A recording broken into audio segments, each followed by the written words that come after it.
Hello বন্ধুরা, আজকে হলো দশমী আর তোমাদের সবাইকে আমার তরফের দিকে শুভ মহাবিজয়া। এবার দুর্গাপূজায় কোনো ব্লগ বানাই নেই, তার জন্য ভাবলাম আজকে একটা মিনি ব্লগ বানাই লাই। বন্ধুরা তাড়াতাড়ি করে সানটান করে আমি গেলাম সাইকেল নিয়ে অল্প মন্দিরে ঘুরতে, কিন্তু মন্দিরে হেদি আন্দুরি কিছু আরম্ভ হয় নাই। তার জন্য ভাবলাম যাই বাইতে একটু মোবাইলে দিই। মোবাইল দেখতে দেখতে বন্ধুরা আমার ধরে গেছে ঘুম, তার জন্য মোবাইলটা তাড়াতাড়ি করে অফ করে আমি গেলাম এখন মন্দিরে। আর আকাশটা দেখো তোমরা সবাই, বৃষ্টি বৃষ্টি ভাব, মনে হইতেছে দূরে বৃষ্টি আইবো। ফাইনালি বন্ধুরা আমি পড়ছি মন্দিরের সামনে, আর সবাই না আবির সাবির খেলতেছে। আমার আবির খেলা একদমই পছন্দ না বন্ধুরা, হেন্দিকা মানে আমি অল্প দূরে খারাপ বেশি সবার দিকে। বন্ধুরা কইছিলাম না বৃষ্টি আইবো, দেখো অল্প অল্প বৃষ্টি হাত ধরছে, তার জন্য আমি মানে সাথী না ঘুরতাছি।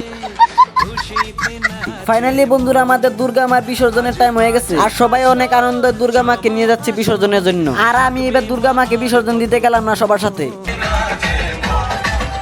আর দেখো বন্ধুরা কত মানুষ, সবটি আঙ্গ পাড়ার একটা অন্য জায়গার না। আর এইভাবে চলে গেল বন্ধুরা আমাদের দুর্গা মা এই বছরের নামে। জয় দুর্গা মা। বন্ধুরা আজকে ব্লগটা এই পর্যন্ত। তোমাদের যদি ব্লগটা ভালো লাগে অবশ্যই লাইক করে চ্যানেলটাকে সাবস্ক্রাইব করে দাও তাড়াতাড়ি। শুভ মহাবিজয়া বন্ধুরা।